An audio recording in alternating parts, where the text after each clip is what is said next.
همینطور که میدونید کمیته یادمان کشتار زندانیان سیاسی دهه 60 در ایران مونترآل سالهاست که هم و غمش رو بر این مبنا قرار داده که در مبارزه برای لغو اعدام و شکنجه کارساز باشه و در این راه آنچه که در کوششش می‌گنجید به راستی انجام داده. آنچه که کم داشته این بوده که با جمعیت کثیری که در خارج از کشور در همین مونترآل ما داریم استقبال چندانی از این مسئله لغو شکنجه و اعدام نشده. دیگران فکر میکنن که نوبه خودشون هیچگاه نخواهد رسید.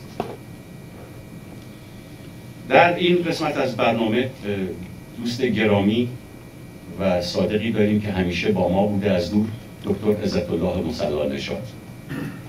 This part of our program, Dr. Mossallanejad, having PhD in economics and is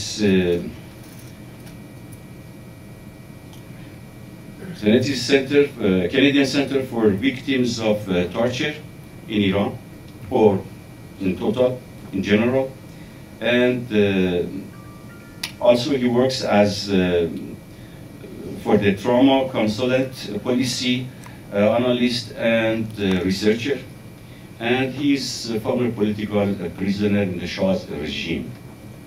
دکتر عزت مصلانژاد در مرکز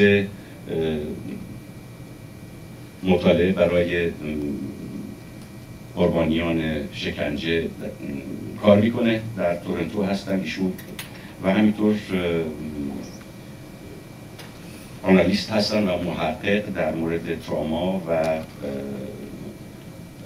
شکنجه و نتایجی که از این حاصل هست. و هر حال ایشون در مورد اینکه چه نقشی ممکنه داشته باشه چنین جریاناتی و لغو اعدام و شکنجه چقدر ضرورت داره امشب برای ما سخنرانی خواهد کرد. آقای دکتر عزت مصلانژاد.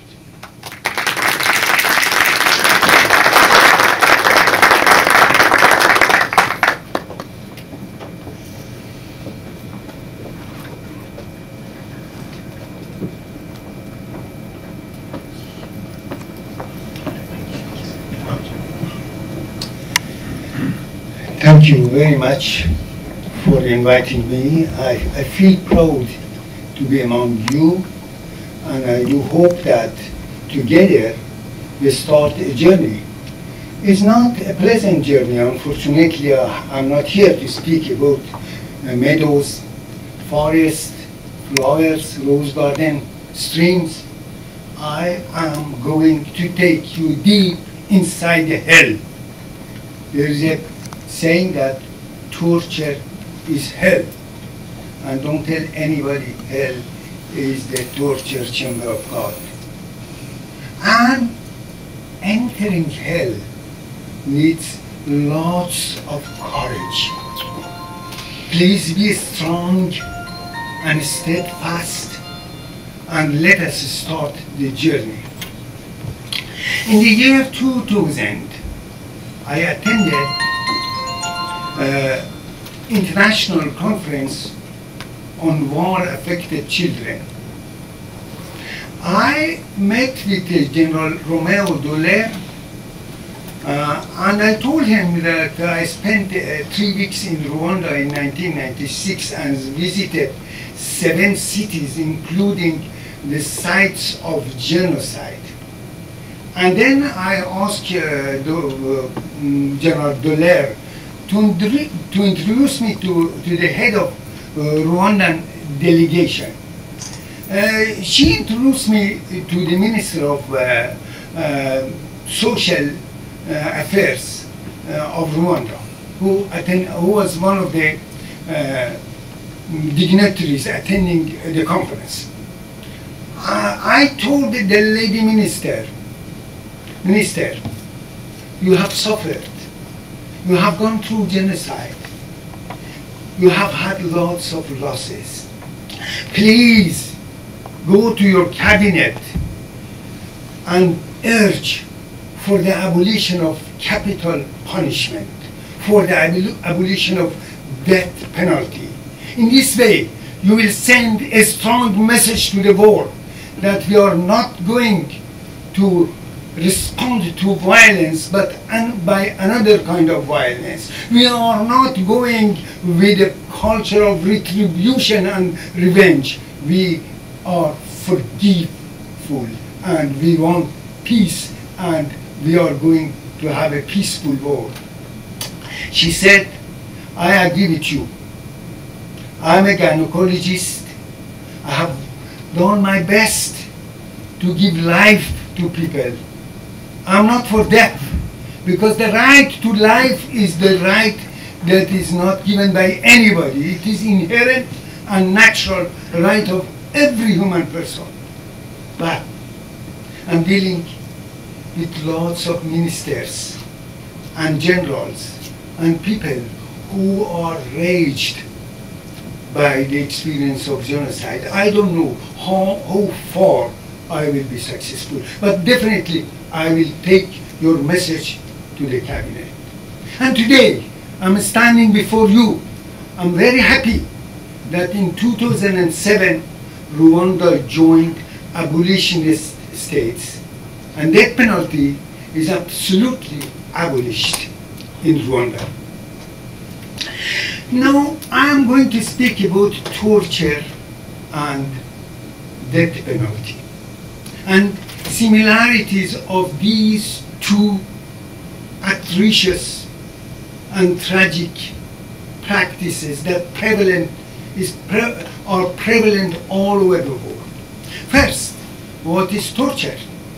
Torture is an intolerable pain or suffering inflicted upon a person to extract information or confession, or as a means of discrimination or intimidation, provided that it is perpetrated by a person in position of authority, an official. Death penalty is a process, a legal process again, in which a state imposes death upon a person for a real or alleged crime. In both death penalty and torture, state is involved, and also power is involved. And you know that power corrupts, and absolute power corrupts absolutely. Now, when we come to torture, it's a kind of death, a gradual death, and sometimes worse than death. All people who have experienced torture, all people who are under torture, they have a death wish. Because death is an ultimate relief. Now we come to death penalty. It is a kind of torture also itself. There are three stages in death penalty: when pronouncement, then waiting period, and implementation. All three stages, death penalty is torturous. Waiting in a death row is horrible. And the worst type happened in Iran. Most cruel and hair-raising and shocking, when a pregnant woman was allowed to remain alive till the birth of her baby. And the baby, my beloved baby, so ushers death for the poor mother. I don't think it has happened anywhere else except in my poor country, in my country that is oppressed. And also, we have lots of stories about psychological torture for people who are in death row or waiting for the implementation of death penalty. In the past, there were horrible methods of killing. Today, we have, they said, humane way of implementing death penalty. Whatever it is painful, it is torturous. Whether it is hanging, beheading, by fire squid, or stoning, all are torturers. And also there are other similarities between death penalty and torture. We come to the family. Families are devastated. They have to deal with victims and they have to suffer bereavement. We come to the society. Death penalty so terrorizes the whole society like a paralyzing gas. Death penalty brings intimidation, imposes graveyard silence on the society. And death penalty results in what we call it in psychology, collective trauma. Everybody is traumatized. When the Iranian Holocaust happened, the Holocaust of 1988, so it affected everybody. I think it would transfer through generations after generations like Armenian genocide. Death penalty and torture both should be abolished. And I want to tell you that we are living, unfortunately, in a world upside down. Torture is being practiced in 2/3 countries of the world, in 50 countries against children, and death penalty is perpetrated in 7 countries of the world: United States of America, Yemen, Nigeria, Iran, Pakistan, Sudan, and 1 or 2 more countries. It is hardware. In one case, the Iranian regime tried to execute an 11-year and 13-year-old sister and brother. What the world is this? It is standing on its head. And we come to death penalty. And 98 countries have abolished death penalty completely. In 32 countries are de facto abolitionists. And 7 countries rarely impose death penalty. Altogether, according to Amnesty International, in 140 countries, there is no execution, no death penalty. But let's not be deceived by the statistics. 58 countries are retentionists. They practice the death penalty, but they constitute 60% of the world population. What countries? China, India, United States of America, Indonesia, Egypt, Nigeria, and my country, my beloved country, Iran, who is now ruled by a pack of wolves. I think we have a long way to go. We should work together very hard against death penalty. What is tragic is the impunity. Torturers and perpetrators of death penalty and those who just introduced these draconian laws, they go free. There is no punishment against them. And it is surrounded with denial. Torture is always surrounded with silence and denial. And those who perpetrate death penalty, before imposing death penalty, they subject their victims to torture. In Iran, you know what happened. They raped virgin girls. I call it holy rape. They extracted blood from those who were going to be executed, and they broke their bones. And there is no witness to that. And even now, after many, many years of this, the massacre of 1988, still there are lots of ambiguities. And nobody has been brought to torture. And the tragedy is silence at a global level. Just recently, some nations recognized our Iranian Holocaust. I think we have a long way to go, and we should struggle very hard.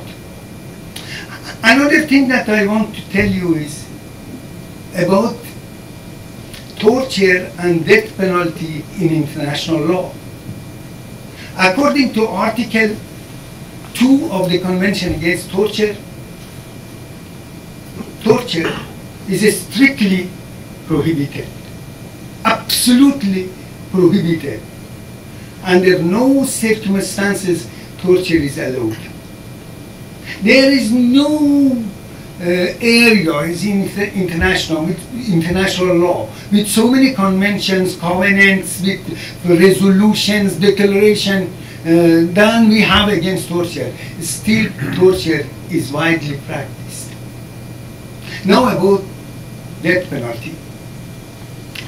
The abolition of death penalty and then the prohibition of torture is very much related with the advent and emergence of the civil society. So, and the first time the death penalty was, the issue of death penalty was raised in international law was in Article 6 of the International Covenant on Civil and Political Rights that limited the implementation of death penalty. Then we have Article, the second protocol to the International Covenant on Civil and Political Rights. According to second protocol, death penalty is absolutely prohibited. And almost half of the countries of the world have ratified this second optional protocol. And so we have a long way to go. I think we should never, never forget, and I command you, all of you, that you keep the memory of Iranian Holocaust alive, and we need to work very hard in the area of arts, in the area of writing, so in poetry, statue, everything, to work against torture, for peace, and also for abolition of death penalty. What Mahatma Gandhi said almost 50 years back is still relevant. He said, absolute immorality should be pacified by the rule of absolute morality. Thank you very much. And now I change to Farsi.